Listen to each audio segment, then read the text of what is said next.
Building Business Basics Workshop, Reaching Your Customer. That's me, Jack Cameron, and this is John Engel. And so between us, maybe we'll kind of muddle through this, but let's see how this works. Okay, it's clicking. There we go. There we go. So let me start out. Basically, you were asked if you were food and beverage, retail, service, technology, welcome, or other. So Peter Drucker, one of the grandfathers of American management, said the purpose of a business is to create a customer. Okay, so we're going to kind of start with that premise, but I want to amend it. There's an important feature is you not only need to create a customer, you need to keep them. You need to retain them. Okay, so we'll talk about that too. Now, there's a series of 3 images I'm going to show you. All right, this is kind of the first one. I want you to look, and I'm asking you, who are you looking at here? Show you another one.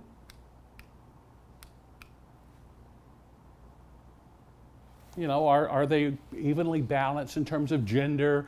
Do you see young and old people? How are they attired? This is the third one. Anybody know who these people are? These people are customers. These people are the customers of Roger Christian, that's Roger there, who just closed University Camera after 40 years in business. Oh, I didn't realize they were closing. That's so sad. Well, okay. You might have missed the story. Whoops. Okay.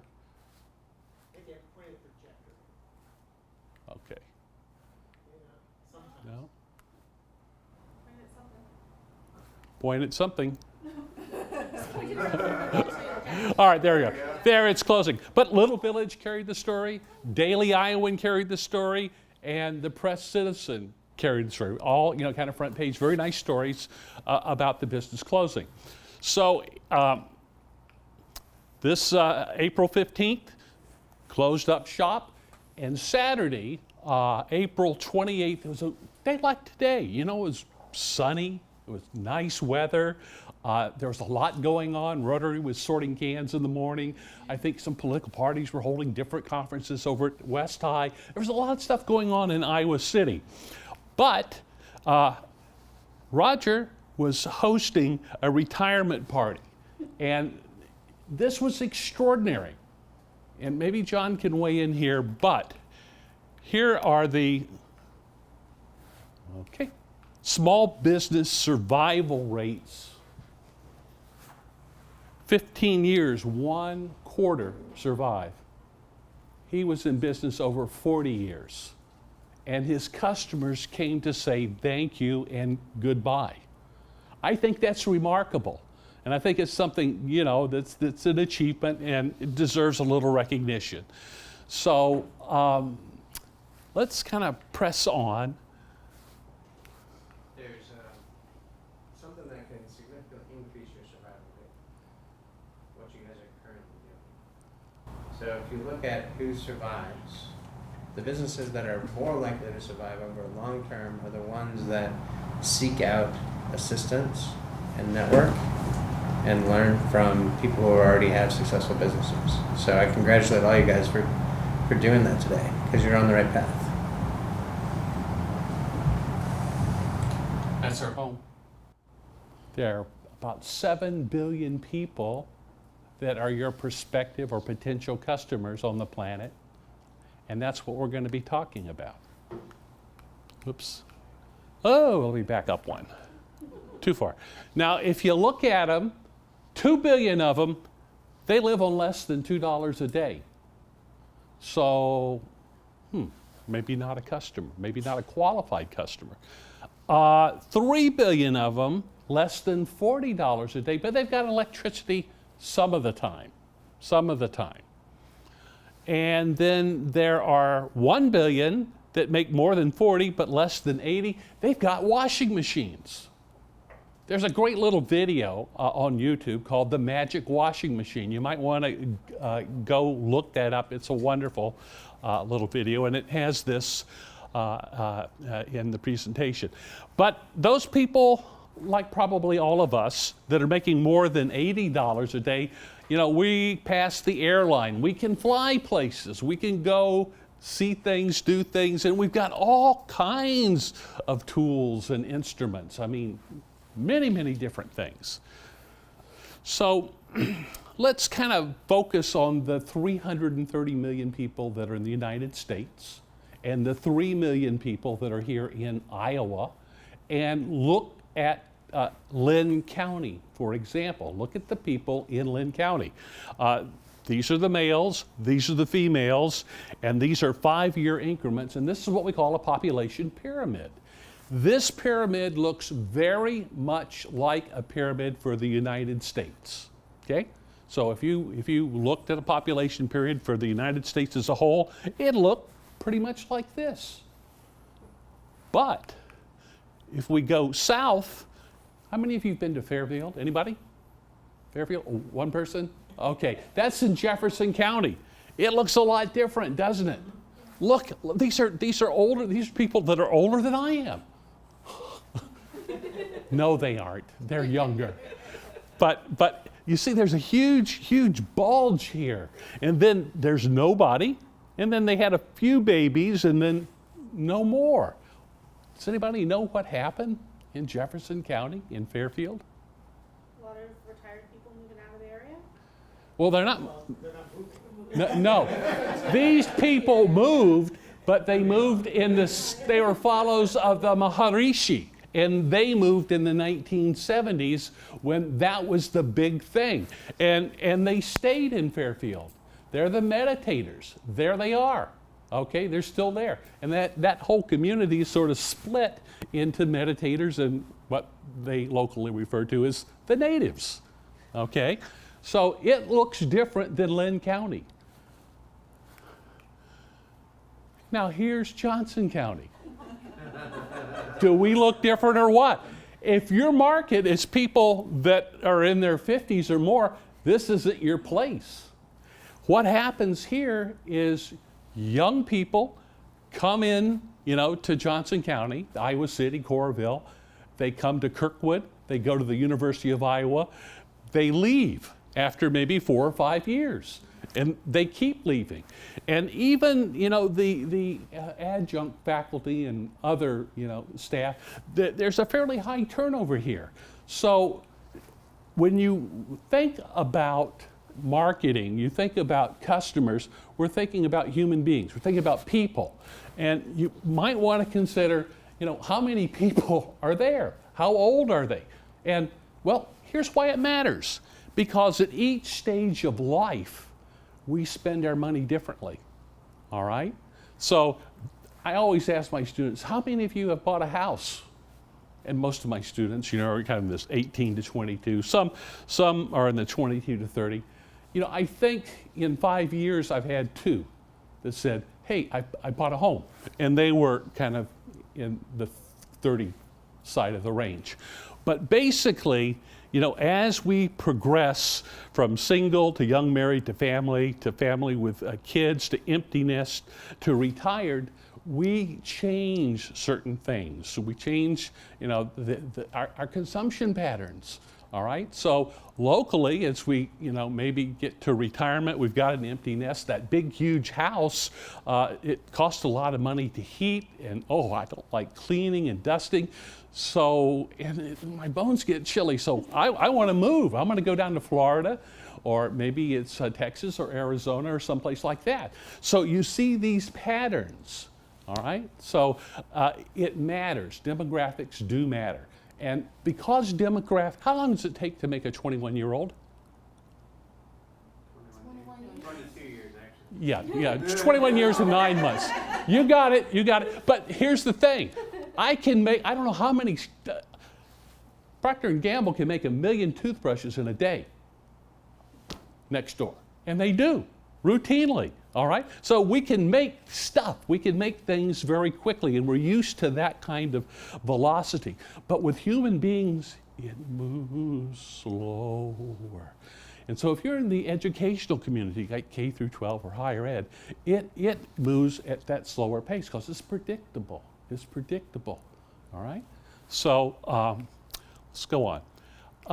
Just kind of a little background, sort of history.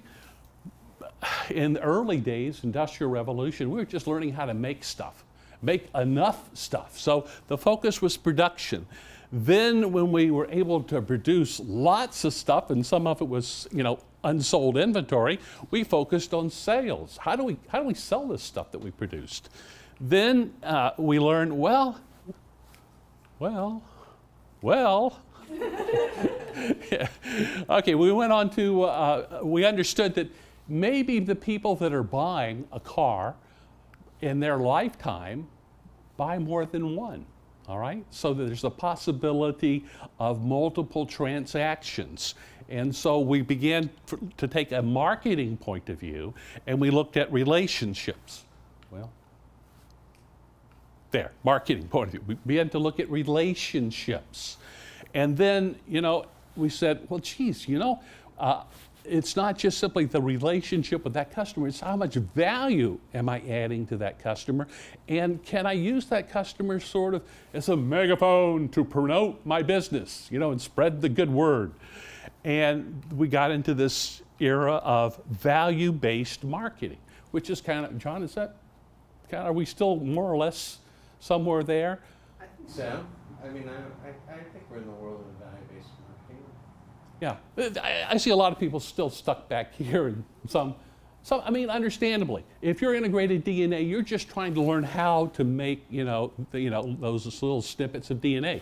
So they're still trying to solve a production problem, realistically. So this is not everybody marching in lockstep, but in general, this is kind of how we got here. If you're into marketing, you will hear about the 4 Ps. I mean, even in Europe, when Danish students come over here, they know the 4 Ps. So the 4 Ps are product, price, place, and promotion, okay? And these are the kind of decisions that you're going to be making. Let's just take a quick review of the 4 Ps. You create value with your product. You then capture the value with your price, okay? And then next, you have to deliver it somewhere, okay? It may be a brick and mortar physical location like University Camera. That building was constructed in the mid-1860s. Saddle shop originally. And then promotion. We got to communicate the value. Got to talk about it. So we'll look at these kind of one at a time, and then we'll try to look at them in application. All right, creating value. We may be talking goods. We may be talking services. We may be talking ideas. We're usually talking about hybrids. This phone, it's a hybrid. It's a good, it's services, it's ideas, it's a lot of stuff all rolled into one. But, we're talking about how do we create that value. Price. Now, here's the walk away. Most of my students, they come in and all they can think about are the dollar bills. That can be absolutely the least consequential item in the price because it's everything your buyer has to give up. If they have to give up time, if they have to give up energy, here's a question. You just won a free vacation to a mosquito-infested tropical paradise. And Zika is running rampant, all right? So I ask students, how many of you want to take this? And, almost every hand goes up. Then I said, well, look, if you get that Zika virus, especially you guys, you might not be able to have sex for a year. Yeah. And they go, now how many of you want to do that? Nobody, because they don't want to pay that price, take that risk. So you need to think about this. This is practical. As associate director at the State Hygienic Laboratory, we'd call on hospitals and say, look, you can send a laboratory work to us for free, all right? And they wouldn't. Why? Because they had to package it up, ship it, and it took time. They could have a private company pick it up, they will pay for it, but they have the result the next day so they could begin treating the patient. So think about not just the dollars, think about all those other things. And then are they willing to pay it? Are they willing to pay it? So that's price, capturing the value. Delivering the value proposition. Well, hey, you are in a remarkable age. You know, Star Trek has arrived. There's no more record stores, right? You had to go buy vinyl. Vinyl, what's that? Well, they still have vinyl like at Barnes & Noble, kind of a classic collector's edition. But all those records and so forth that you could only get by going to a brick and mortar store today, wherever you are, get out your smartphone and you can download whatever you want, right? 24/7, anywhere you've got internet connection. Books, right? Movies. I mean, think of all the things. You can order other stuff and have it delivered, but you can actually get the product itself, you know, basically online that used to require a visit to the store. So it's truly remarkable. It's having a huge impact on many businesses. So place, big change in that. Promotion. This is communicating value. How do we talk to our customers, all right? So we want to inform, persuade, and remind, okay? These are kind of the things we want to do, and we'll talk more about each of these in a moment. Now, recently there's a book just out called Burn Your Business Plan. Burn Your Business Plan, which is kind of taking the opposite view of you have to have a business plan. Well, General Eisenhower, who led the Normandy invasion, he said, plans are nothing, but planning is everything. And you go, well, what does that mean? It means when you're planning, you're networking. You're doing what John described. You're meeting people. You know, you're learning about them. You know what they can do, what they can't do, and hopefully you've got your contact information. So if you need to call them, you know, here's John's contact information. So, you know, I got a question for you. You can get a hold of him. So that's planning, and that's extremely valuable. Think of planning as simply learning. You're learning, okay? You learn a lot. When something happens, will those plans, you know, prove to be valuable? My experience when we had anthrax letters where they weren't worth a darn, okay? When we had Hurricane Katrina hit, oh, everyone had their plans, but that there's too much that was unknown, but the planning process was invaluable. Without that planning process, we wouldn't have gotten too far. But anyway, let's look at how the planning works kind of from a, there we go. Usually step one, this would be a kind of a principles of marketing introductory class, is define the business mission. So here's an example, National Football League. To be the premier sports and entertainment brand that brings people together, connecting them socially and emotionally like no other. Do you see the word football in there? No, no. Okay. Do you think they have, in fact, been connecting people? That's, okay, all right. So that's their business mission. Then the next thing we kind of tend to think about doing is a situation analysis, all right? You should be aware of what's happening both globally, nationally, and locally, and you need to look at it almost daily. So the first thing I do in my class is we look at news. What is happening, you know, in the news? What's going on? And this is a SWOT analysis, meaning strengths, weaknesses, opportunities, and threats. So we're looking at Nike and Adidas, and we're saying internally, what are our strengths? What are our weaknesses? Then externally, what are the opportunities that we see? And then what are some of the threats that we see on the horizon. So if we complete it, here, get it all up here, it'll kind of fill out like this. So, internally, strong brand, portfolio of brands, good global presence, weakness, management of numerous brands. External, the opportunity is emerging countries. The threats are cheaper imports, imitation products. So, you want to do one of these analyses,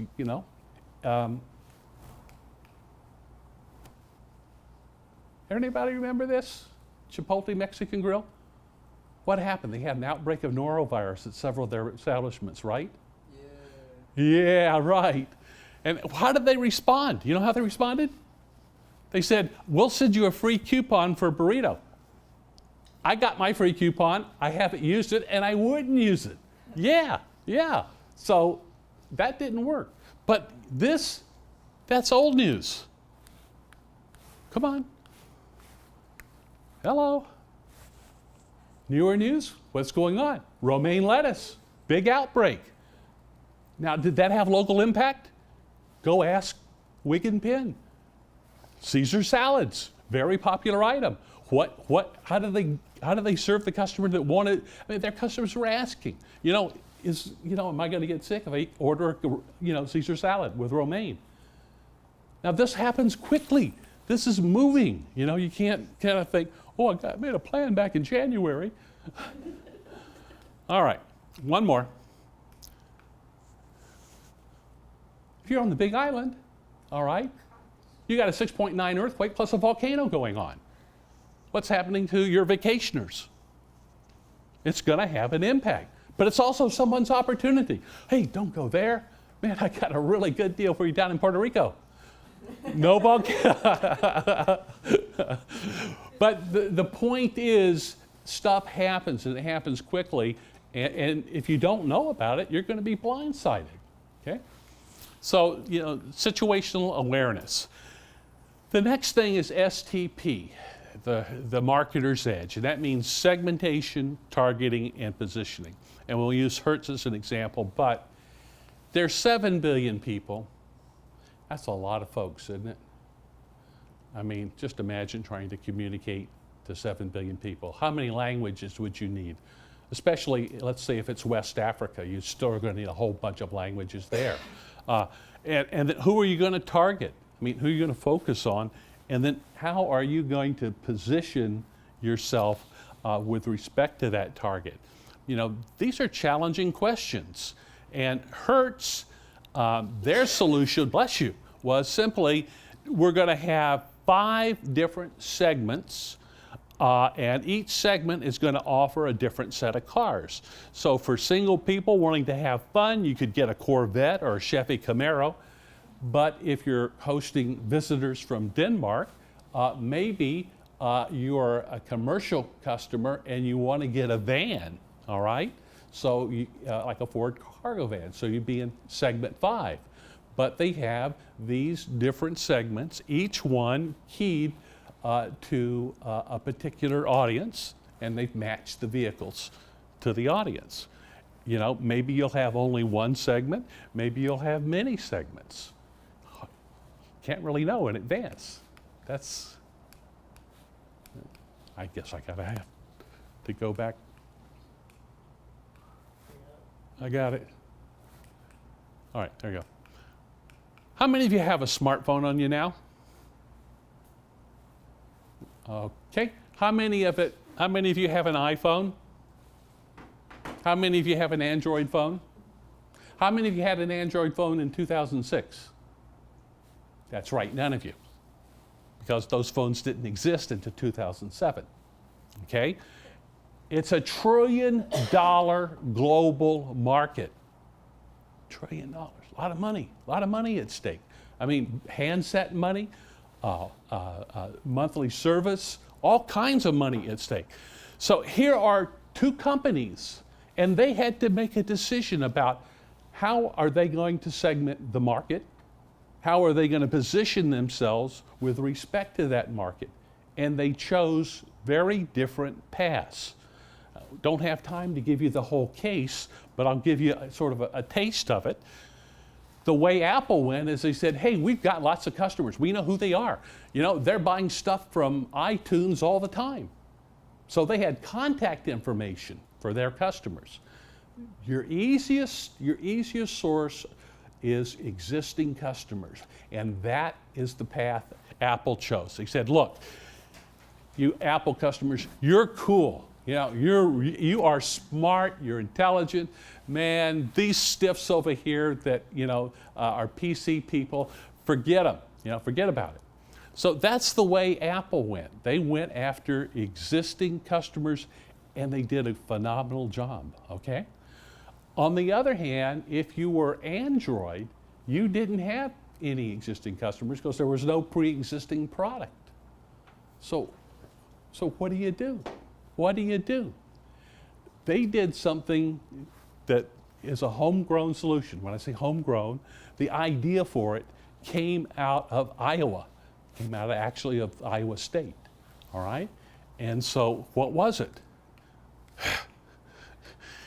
It was get a clicker that works up. It was called diffusion of innovation.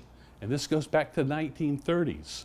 And the idea is that basically when you have something that's new, all right, that people will pick it up in stages. There will be innovators, about 2.5% of the population, then early adapters that are 13.5%, then early majority, late majority, and laggards. Now, I made a lot of mistakes in marketing, and you should. I mean, if you're not making mistakes, you're probably not learning, and believe me, I did a lot of learning. One of the big mistakes I made was getting innovators aboard. Now, the problem here is innovators are generally perceived by everyone else as black sheep. They're the black sheep. You don't want them to be the face of your product. Seriously. The people you do want are these early adapters. They are the key. They're the ones that basically can pick it up, spread the word, and the early majority will pick it up, then the late majority, and then the laggards. It'll work like that. Now, these are not properties of an individual. You are not inherently, say, an early adapter. You may be an early adapter of a particular product. So, for example, here are diffusion times for the internet. Man, that went quick. Mobile phones, quick. But other technologies, like the airplane, took a long time before it finally took off. Automobiles took quite a bit of time and then slowly ascended. Electricity. So each of these had a different pattern of diffusion. Turns out there are over 6,000 peer-reviewed studies on diffusion of innovation, DOI. It's well studied and well used. If you want to know about a success story, here it is. All of those that have Android phones that use diffusion of innovation as their primary method of marketing, this green line going all the way up to almost an 80% share of market, that's diffusion of innovation. That's Android. On the other hand, did a very good job is iOS, that's Apple, that's the iPhone. They got a quick running start, went up, and they have pretty much held their own, okay? They haven't lost. Not like someone like, let's see, Symbian crashed and burned, okay? Yeah, they had about 90% share of market back in the 1990s, but down, down, down, down. So what I'm saying to you is this idea of diffusion of innovation, it works. You know, it's not just somebody's theory. You know, you're holding a phone, if you've got a smartphone, that's what they use. But at the time that people were looking at the marketing, McCann out of Chicago was their ad agency, they were looking and they said, God, this is the stupidest marketing I've ever seen. I don't understand any of it. But yeah, they got it right. So the thing there is you have to identify who those early adapters are. Once you do that, that's kind of the key that sort of unlocks the opportunity to be able to grow at a rapid rate. Okay, step 4, you want to implement, Well, that's strange. Implement the marketing mix. Yes. Implement the marketing mix and allocate resources. So you've got your product, your price, your place, and your promotion. And so this is called the big mix or the marketing mix, those 4 Ps. And you want to allocate resources into each of those. So after that, you want to basically make adjustments. You want to see how well you are doing. Sometimes it's kind of hard to do that, but you know, there's kind of this little model that says, look, how much of a share of market do you have up here? Do you have a high share or low share? And what kind of growth rates are you experiencing, low or high? And so if you're kind of low, but at a high growth rate, it's a question mark. Maybe you can become a star, you know, high share of market, high growth rate, or, you know, maybe later on after you kind of mature, you're just a cash cow. And there's nothing wrong with that, because the 3 most important things in any of your businesses are what? Cash flow, and cash flow. You need the cash. So when Steve Jobs, you know, said Apple should focus only on the Macintosh and forget that Apple II because it's technologically obsolete, fortunately at that time an adult was in charge as CEO of the company and said, we need the cash. Because the Apple II was the cash cow at the time. And then they're dogs. How do you know what's a dog? Well, I mean, obviously we can judge a book by its cover, right? Hello.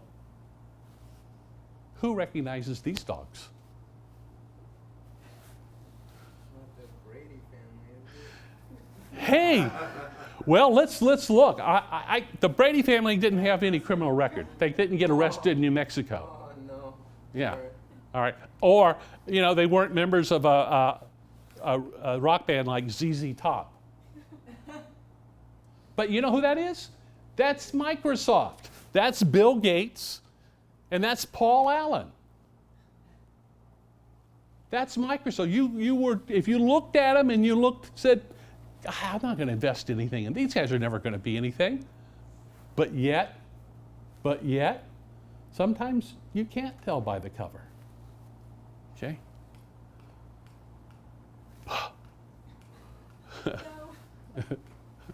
All right. Now, communicating with a customer. Couple quick stories here, then we'll kind of throw it up into questions. You've all probably seen this standard model of communication, or you will see it. You know, there's a sender, transmitter, communication channel, and then a receiver, and there's feedback. Now, there's something missing from this, and it's probably the most important item from my perspective in terms of communication. Does anybody know what it is? Is your channel dated here a little bit? So the communication channel is dated here. You're looking at a print ad as opposed, so. No, look at something else. Look for something else. Thinking like the outside noise. Yes, indeed. That's exactly it. Noise from the environment. Noise from the environment. You know, true story about, you know, children's television workshop, you know, Sesame Street, right? Okay, when they started out, they had the idea, we'll put the kids in the audience, we'll put the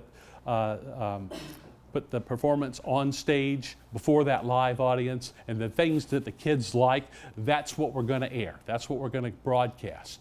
And they thought, you know, brilliant. There was only one problem with it. The ratings didn't match the audience responses. And fortunately, before they got canceled, somebody figured out that was because real kids, they could go outside and play, they could go to the refrigerator, they could go and play with some toy or turn the channel, okay? So they had what they called distractors. So to simulate this, they put a big TV on one side of the stage that flashed images, just toys, kids, food, all kinds of images. That was a distractor. And then when they looked at the audience response with a distractor, suddenly they began to see a good correlation. The kids, when they liked the segment, you know, with Elmo, with the distractor going, it got good ratings for real, all right, when it broadcast. So this was one of the great little bits of learning. A second bit of learning came a little bit later with a children's show called Blue's Clues. Does anybody, Blue's Clues? Now, here's the thing. Everybody thinks, God, what sense is it in repeating the same episode over and over again? Well, here's the sense. We have known since 1890 that this is the forgetting curve. If you just show it to them one time, you don't remember squat. But if you can see it multiple times, if you can see it 4 repetitions, you'll remember it literally forever. Kids know this. Kids love to practice. They did. And they did. And so Blue's Clues was kind of the first to allow kids to see, you know, the show again, and they watched it again, and they watched it again, and the audience, the ratings weren't falling off. They were staying up there. It worked. It worked. And it'll work for you too. Repetition. Repetition. Did I say repetition? Repetition. Yeah. Not a bad thing. Okay. Not a bad thing. Okay, we're almost there. Social and mobile marketing, huge area. 93% use social media tools. It's 4.2 billion people linked to some social media websites with their mobile devices. Globally, of those 7 billion people, it's estimated about 6 billion have a smartphone. There is no other communication technology even close. Not the internet, not broadcast radio, even iHeart. There's nothing even close to that. That is a huge, huge reach, huge reach. Google and Facebook, you can learn an amazing amount. There are YouTube videos, there are tutorials, there's all kinds of stuff that you can educate yourself on. But basically, Facebook allows you to target to your heart's content, okay? So, and that's their business. You don't have privacy because they couldn't make a dime if they didn't know where you lived, didn't know how old you were. I mean, there are about 90 bits of information that they know about you. They know what car you own. They know if you own a house. They know where you're going to school and maybe what your major is. If you think this is just exceptional, go over to the university, go to the foundation, and look how much they know about their key donors. They know the names of the pets. Yeah. I mean, they really know information. Now, talking about keeping a customer. Something that's almost universally true is when you buy something, you know, it's not going to be perfect. And you may have some anxiety. You may have doubts. And usually the bigger the decision, like if it's a car or if it's your education where you're going to school, you'll have even more doubts. Now you got a choice. You can either just tell the customer you're on your own, or you can say, no, I know they're going to have buyer's remorse, so I'm going to address it. I'm going to give them some comfort. I'm going to survey them. I'm going to send them some letters. I'm going to do a lot of different things that basically lets them feel better about what they just did. And so many of the ads that you see are focused on making somebody that's already purchased that new Toyota Camry feel good about the decision. That's what it's after, making them feel better about their buying choice. One more thing I think they've got here, Net Promoter Score, a very useful tool. You're going to get a chance to use it here in a few minutes. Every one of my classes, I use it at every class, at the end of the class. And basically, how likely are you to recommend to a colleague, family member, or friend?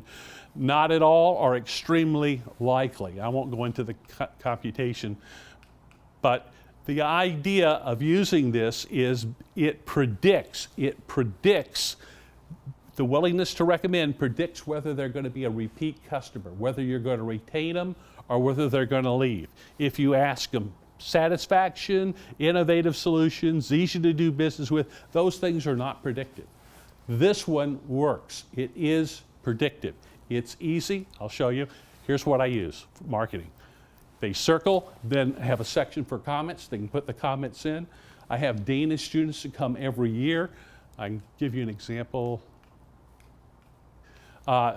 We took them over to the regional center, Crookwood Regional Center, and gave them a tutorial on football, American football, okay?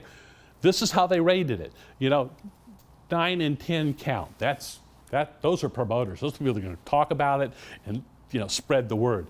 7 or 8, they're fence sitters, not consequential. 6, they're detractors. You need to be focused, you know, on these detractors because you know, think about Yelp or any of those kind of sites that are maybe reviewing what you're offering. But here's some of their comments. It was really fun to learn about it. This is going to be fun.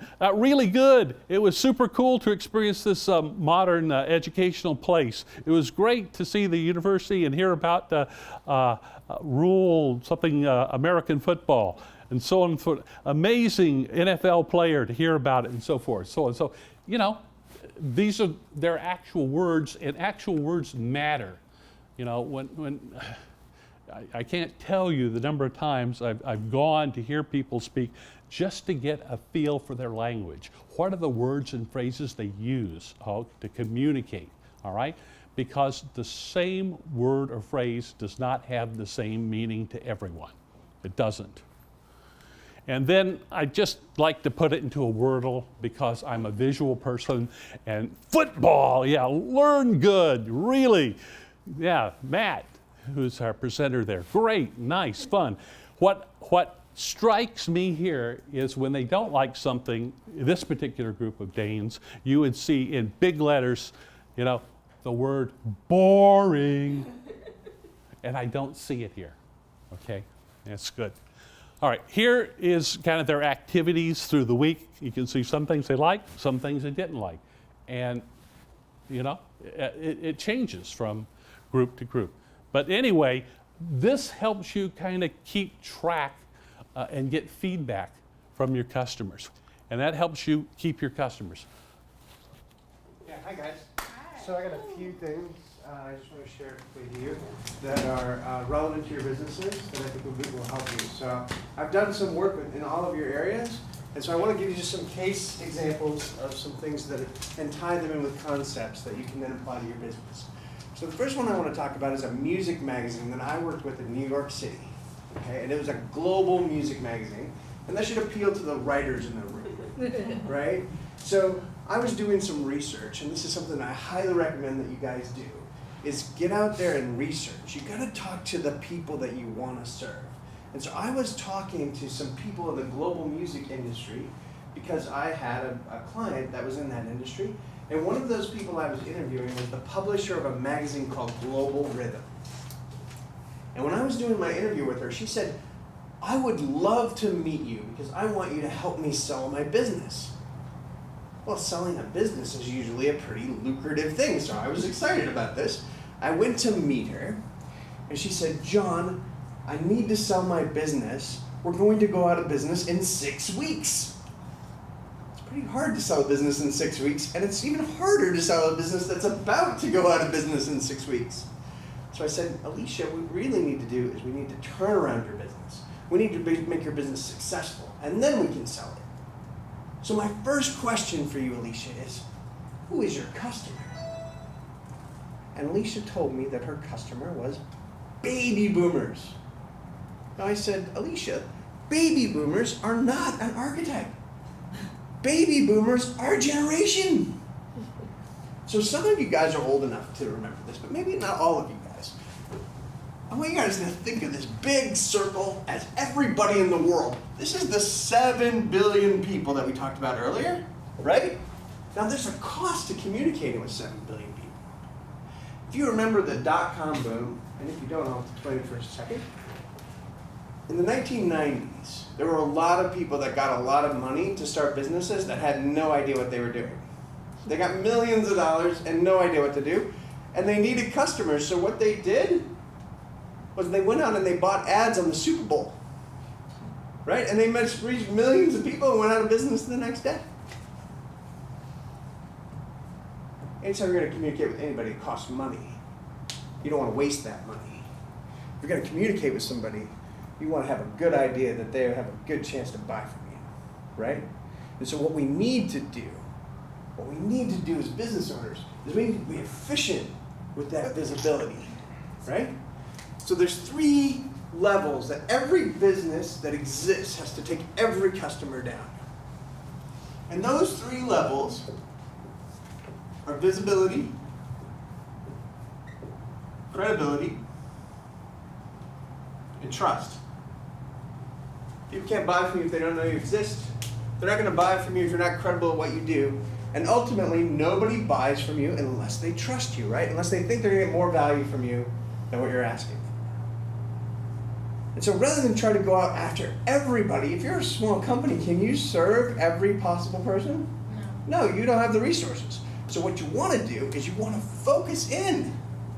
You want to focus in and you want to find that red dot, just like a dartboard, right? Who are those customers that are the most valuable customers? If you can focus in on them and earn their trust,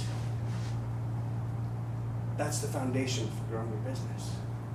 And when I talk to my students about this, I like to give the idea of an arrow. Think about an arrow hitting that red target, right? So we got to build an arrow. All right, now back to our music magazine. How are we going to build this arrow for our music magazine? Our customers aren't baby boomers. There's got to be a subsegment. Who reads magazines? Young people. Who else reads that? Who else? What? Older people, younger people, Retired. retired people, people who can read. So, right? The more educated you are, the more likely you are going to be to read a magazine, right? Yeah. So if you're highly educated, you're going to read a magazine because it's going to be easier for you to read, right? Now this magazine costs $59. So that kind of rules out our younger people. $59, that's relatively high price for a magazine. Who's going to pay $59? Somebody that $59 doesn't really matter to, right? I have a friend who works, he's a senior executive at Google. He told me he doesn't care. If it's not real estate, he doesn't care what it costs. Not everybody's like that, but if you're affluent, you don't really care about $59. It doesn't really matter. And if you're interested in world music, who's going to be interested in that? Somebody who's involved in international relations or international business, right? Because if you're involved in international business, knowing about the culture and customs of your potential customers is going to help you make more transactions happen and strengthen relationships, right? So we're in New York City. Where are we going to find people who are educated, affluent, and involved in international business every day? Wall Street. Wall Street. Where else? World Trade, but World Trade Center. Okay. Nice. At that time, we could have. Yeah. Yeah. Where else? Our first thought was the first class and business class seats of international airlines. Oh. Right? Educated, affluent, involved in international business. Problem? We don't have any money. Second idea was there's this tall building that they all go to. Has 2 letters. Ends in N. Begins in U. UN. So there's this UN building, and they gather there. It's so cool. So what are we gonna do? Like, we can't stand out there and just hand out flyers to people going in the UN. That is not gonna work. It turns out that every embassy has a person that has a job title that's called commercial officer. And the commercial officer of an embassy has a budget. And his budget is intended to promote the business and culture of his country. Now, music is a business, and music is culture. So we call up our friend, and let's just call him Sven. Called up Sven. Hey, Sven, we have this global music magazine. Who do you reach? We reach educated, affluent people involved in international business. Much better than baby boomers, right? I think baby boomers would have been click. Sven said, great. We said, Sven, how much would you pay for us to put the top artist in your country on the cover of our magazine that reaches all these educated, affluent people involved in international business. We said, well, would $30,000 be enough? $30,000? We're making $30,000 for something we would have done anyway. Yeah. Right? So now we got Sven. We're like, Sven, we got all this unsold ad space, right? Because we don't have any advertisers. So we're like, Sven, are there any companies in your country that might want to advertise in this issue? Oh, sure. I'll send over a list with the contact information. I'll call them ahead of time so they'll know you're calling. And then we said, this is cool, Sven. So we know embassies like to throw parties. Would you like to throw a launch party? Oh, what a great idea. We'll fly the band over and they can play at the launch party. This is awesome. Now, who do commercial officers invite to their embassy parties? Everyone who works at the embassy? Well, Other commercial officers! It's the coolest thing ever. Alright, so they invite their other commercial officers, right? And there's a line of guys that are like waiting to talk to us because they're all asking Sven, how did you get this incredible opportunity for your country? And he's like, you gotta talk to John and Alicia. Alright? And so we had a line out the door of these commercial officers begging us to make their country next. Then, because you can never ask for enough, we asked Sven, does your country have an international airline? Why, yes, we do. Could we put a copy of the magazine on the first class and business class? Oh, what a great idea. How much is it going to cost us? They paid to put the issues on those seats. Now, I want you guys to realize something, right? This is a bloody ATM machine that we created, right? But it happened because we understood the red dot, right? We understood who we were serving. And then we thought about, is there somebody else that wants to reach those people? Right? Sometimes you can get other people to pay you to reach your customers. I wrote a book for kids called Project Be the Change. And it has advice from people who graduated from Harvard and Oxford and Cambridge, London School of Economics. I give it away for free. Now, there's a problem when you give things away for free. Somebody's got to pay, and I didn't want it to be me. I don't have deep enough pockets. I figured out who else wants to reach that audience. And I realized that colleges send advertisements out to people, and that usually costs about $2 to send a direct mail piece. And what do you do with the direct mail piece? throw Trash. But what would you do with a book that had advice from people who graduated from Harvard, Oxford, Cambridge, London School of Economics? You might keep that or share it with somebody else. So are we getting better advertising dollars by putting our ad on the back of that book than sending the direct mail piece? Yes. Cost is the same. Cost is the same. So by pointing that out to them and bundling it with something else, I was able to get them to pay for 5,000 copies of this book that I was able to give away. Right? Who else wants to reach your customer? Maybe you can partner with them. If you understand who you're serving, maybe somebody else wants to reach them. I want to talk to you about the diamond ring strategy, because this is one of the most powerful strategies that I ever came up with, and it's entirely related to your business. So, weddings, you make a lot of money when you plan a wedding, right? But this idea works for everybody in some fashion. So my favorite idea around wedding planning, I call the diamond ring strategy.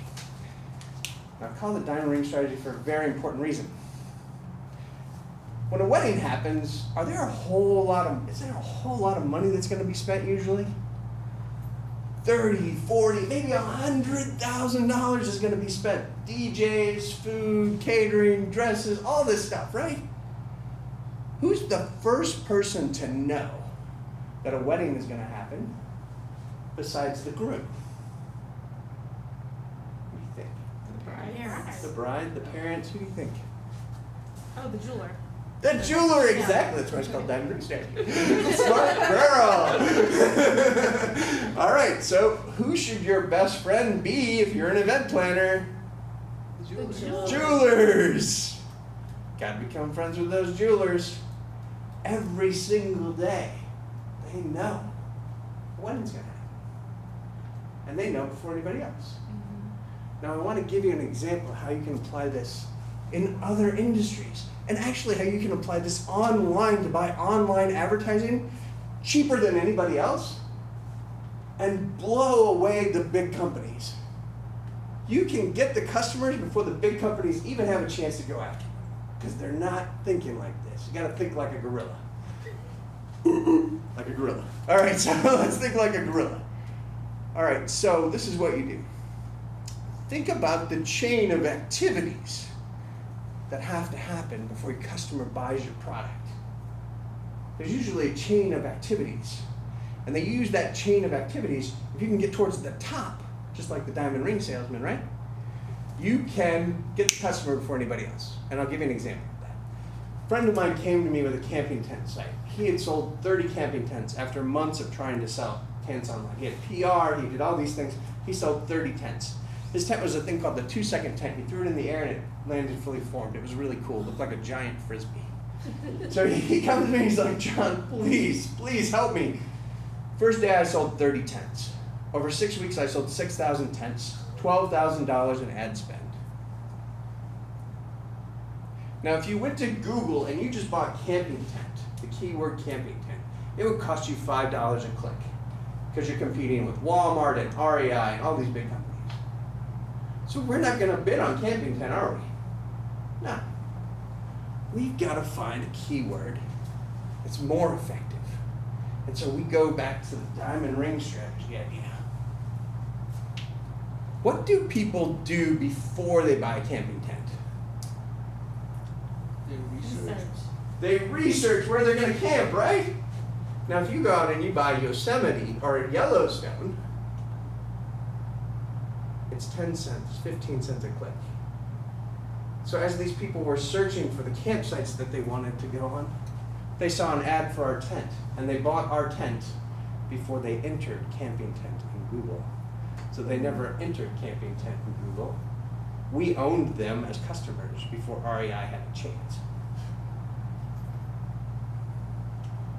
Is there something that you can think about in your business that catches the customer early on? What's the process that they go through?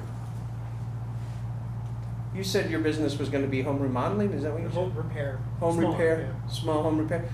So, maybe it's someplace like Home Depot, the sales guys at Home Depot.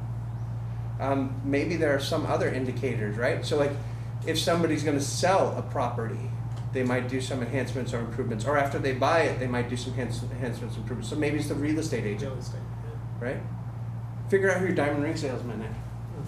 And the Sure, one of other, those. yeah, the cool thing about it, right, is that once you get them, that one person represents lots and lots of transactions.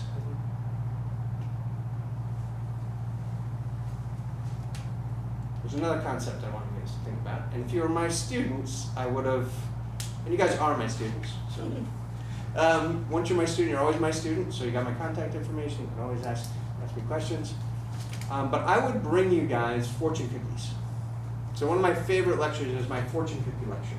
And I come in and I give everybody fortune cookies. And I ask them this question: what is your favorite cookie? What's your favorite cookie? Fortune cookie. Fortune cookie is your favorite cookie? Not really? What is it? I want an honest answer. Give me an honest answer. Chocolate chip cookie. Chocolate chip cookie. What's your favorite cookie? Chocolate chip. Oreo. Oreo.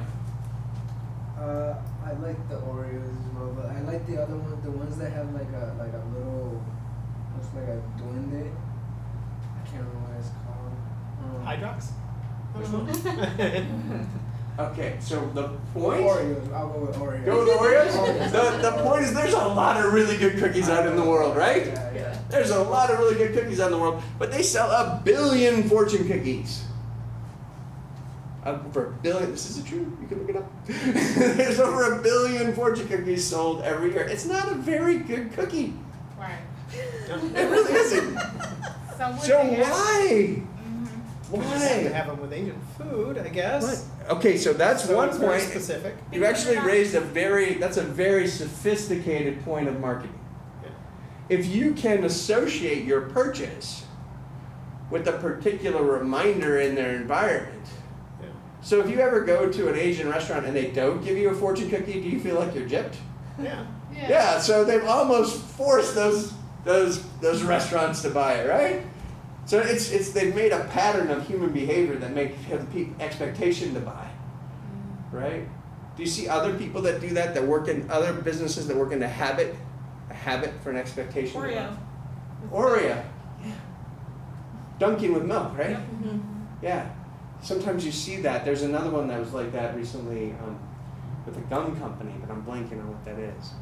But you watch their ads and they'll literally tie it to a particular instance. You know, smoking sometimes does that. They tie it to a particular instance that you'll do that's a reminder for you. Yeah, Right? relaxation. Right? They tie it to, even though it's the opposite of that, Right. which is hilarious. But anyway, the power of marketing. So, what does a fortune cookie do? Why is a fortune cookie considered value? What does it give you besides the cookie that's not really a cookie? Well, the A information. message inside. A message, a fortune. There's an anticipation. Oh, the bubble gum where you have the saying on the inside. I can't like. Bazooka Yeah, has the- Bazooka Joe. Yeah. Oh, yeah. Yeah, Bazooka Joe. Bazooka Joe takes the same concept, right? So I used to love buying Bazooka Joe as a kid for the comic, right? Is that why sometimes they would put like trivia or jokes on like popsicle sticks? Like Yeah. that was the appeal Yeah. for it? Oh. Yeah, surprise. There's actually a company that's called Jones Soda, I believe. And what they would do, which was very clever, is that they would put their customers on their marketing. So they would market their customers. And in fact, one of the best banks in the United States uses their customers as marketing mechanisms. So Larry King banks here, so don't you want to bank here? You know? Francis Ford Coppola banks there, First Republic Bank. And you'll see throughout their marketing, it's famous people that are their customers, and they use that as marketing. Now that concept is called social, anybody know? Conditioning. Social proof. Proof. So what I use, my symbol for this one is this little guy. What's hard? It's a sheep. So, people are sheep. So it's a proven fact that people are sheep. We follow what we see other people doing. And you see this happening all the time. How do they sell you a book? What's on the cover of almost any book that you would buy? Depends on the book. Testimonials. Almost every book. I challenge you. Yeah. Almost every book that you would go to Barnes and Nobles and you pull off the shelf has testimonials. When you look at a movie advertisement, what do they always have on a movie advertisement? Usually like the names of actors, like the famous actors on there. Or like 5 stars. Oh, reviews. yeah. The reviews. Thumbs The up. reviews. Or produced by, directed Yeah. by. Yeah, they This do. movie, I'm for gonna someone like familiar. this. Yes. They use directors and they use actors to de-risk movies. So you're Yeah. right about that. They always use social proof, and so do books. Or And occasionally that's you'll some- see it like backwards, where say like you have somebody who's boycotting something and it winds up being free promotion. But people don't Yeah. like them. You know, I had a group of friends that made a ridiculous amount of money because there was a I believe she was like a Miss Universe in Venezuela. She was a beauty pageant winner, a beauty queen. And there was a condom company that was using her as the spokesperson for their company, and she got pregnant. Oh, wow. Right? And so the condom company dropped her, and there's this huge controversy, and my friends sold diapers. And so my friends picked her up, and they're like, yeah. Oh my gosh. Social proof, you guys can all use it. Get testimonials, work it into your marketing. You can get social proof from people who like you. Find somebody who has respect in the community. You know, somebody with a fancy title, or somebody that everybody knows, the mayor, whoever it is. Whoever's well known in your space, who your customers would know. Get in the newspaper and in other publications. It's so easy to do. When I was a student, I was so impressed with my professor because he was in the newspaper all the time. And then he said, John, you can do this. Anybody can do this. I've been in over 260 publications around the world, including Inc., Entrepreneur Magazine, Fast Company, CNN Money, and all of you guys can too. There's a website that's called helpareporter.com. Help a Reporter. Now, Help a Reporter sends out 150 queries a day.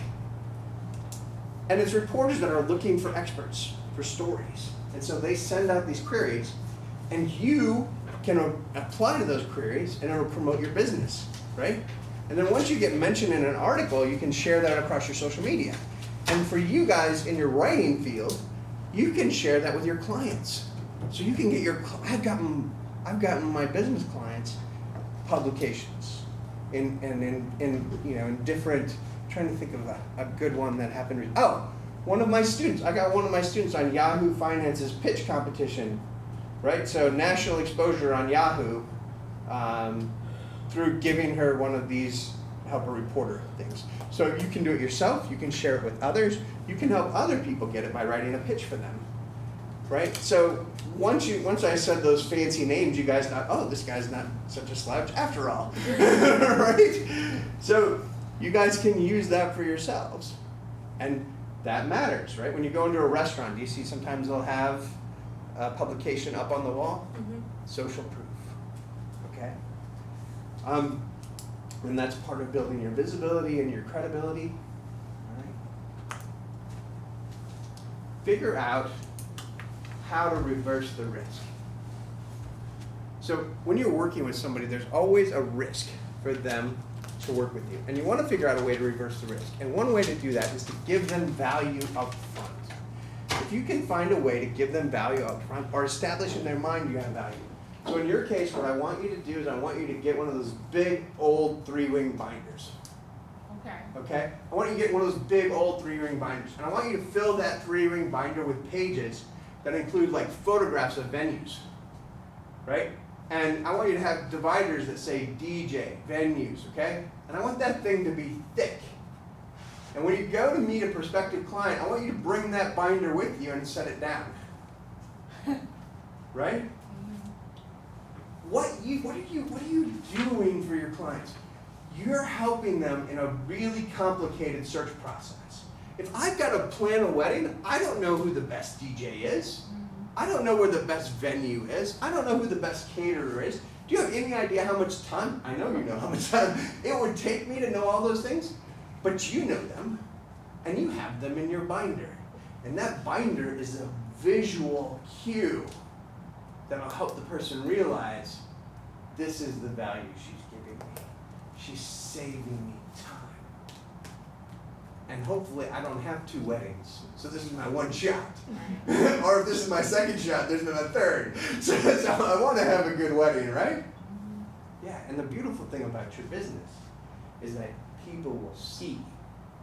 People will see you in action. You do good work, people will see you. Always give your client that much more than they pay for. Always give them the unexpected extra. Nobody's going to refer you if you give them just what they expect. But if you give them a little bit extra, if you get done just a little bit early, if you volunteer when nobody else will, yeah. Owning a room. I'm going to teach you guys a really simple method about networking that'll help you own any room. Most people have no idea how to network.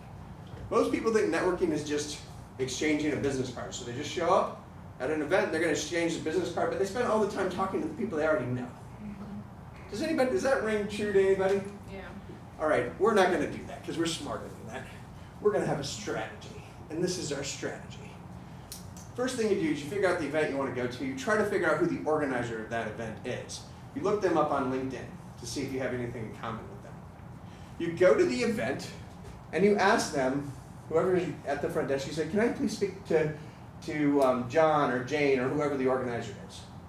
And they'll introduce you to that person, and you want to say, I just wondered, is there anything I can do to help you? I know how busy it is to organize an event. Is there anything that you need that I could do? And maybe they'll tell you, oh, please help us hand out name tags. But chances are they're going to say, no, we've got it covered. Now, if they say, no, we've got it covered, I want you, then you've just offered them something. So they're going to feel inclined to give you something back. It's called the power of reciprocity. Right? You give somebody something, they feel they have to give you something back. It works for about 85% of the people in the world. So what I want you to ask them is I want you to say, you know, I'm new to this group, so can you please introduce me to the 1 or 2 connectors in the room? You know, the people who like to know everybody. And we all know those people, right? Yeah. All right, so they go and they introduce you to the connectors. And I want you to spend about 5 minutes with those connectors, right? 5 minutes with the connectors. Just get to know them a little bit, and then you have a job.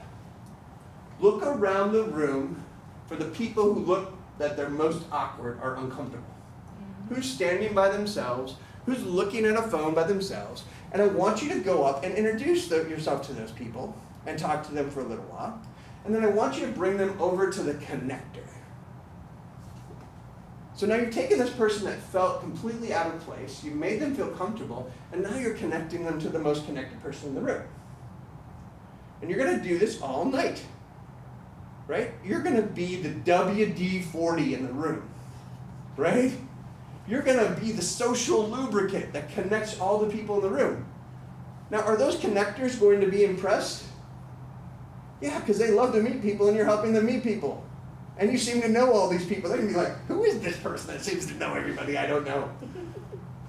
Now, at the end of the night, I want you to stay until everybody else leaves. And I want you to help the organizer clean up the room. Because even the best friend of the organizer doesn't stay to clean up the room. Am I right? You're right. And then I want you to say to the organizer, you know, the next time you're organizing an event, I would love to organize the speaker or take photographs or anything I can do. Please let me know. You will become one of the leaders of that organization before too long. You can own the room and then own the group. I've got students that are doing this across the state of Iowa. It's hilarious. People are like, you must have taken a class from John Engel. Have a plan, right? Now you guys have a plan. And you can own the room. And when you own a room, when you're one of the organizers of events, who do people want to do business with? The person that everybody knows. The person that everybody knows. We're tribal animals, right? We always defer to the leader. We always defer to the people that everybody else knows because they seem the most trusted. And you guys can become those people in whatever group you want to be. Now you guys have had the opportunity to learn a few things. We don't have a whole lot of time. Do we have more time? We're out of time. We're way out of time. We're way out of time, ladies and gentlemen. But the good news is, if you like what I shared with you today, you can actually watch me on YouTube for free anytime you want. Advanced Business Planning, John Paul Engel. I have 26 videos up that are just like the things I taught you guys today. Maybe a couple of them are a little better and a few of them maybe a little worse. But they're free. And if you need any help or you need anything, reach out to me. Happy to help in any way I can. This is what I do. This is what I love.